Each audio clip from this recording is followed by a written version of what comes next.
আমি মনে করি বয়স থাকতেই husband wife quality time enjoy করা উচিত। ভালো কোথাও বছরে একবার ঘুরতে যাওয়া, মাসে অথবা সপ্তাহে একদিন রেস্টুরেন্টে খেতে যাওয়া উচিত।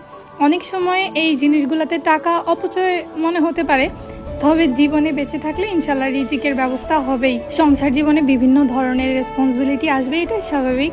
তবে তার মধ্যেও কিন্তু চাইলে সময় বের করা সম্ভব। তারপর যখন আপনি দেখবেন একটা সময় আপনার ছেলে তার বউকে নিয়ে ঘুরতে যাচ্ছে কিংবা মেয়ে তার জামাইকে নিয়ে ঘুরতে যাচ্ছে, তখন এই জিনিসগুলোতে আপনার খারাপ লাগবে না, বরং আপনার কাছে অনেক ভালো লাগবে। সো আমি মনে করি এখনই সময়, এখনই লাইফটাকে এনজয় করেন, নিজের প্রিয় মানুষটার সাথে একটু সময় কাটান, আলাদাভাবে কোথাও ঘুরতে যান, যাতে ইন ফিউচারে আপনার ছেলেকে যখন দেখবেন আপনার ছেলের বউকে নিয়ে ঘুরতে যাচ্ছে কিংবা মেয়েকে যখন দেখবেন তার হাজব্যান্ডের সাথে ঘুরতে যাচ্ছে, তখন যাতে আপনার কোনো রকম আফসোস ফিল না হয়, বরং ভালো লাগে অ্যান্ড আপনার পার্টনারের সাথে কাটানো মুহূর্তগুলো সারা জীবন আপনার স্মৃতিতে অটুট হয়ে থাকে।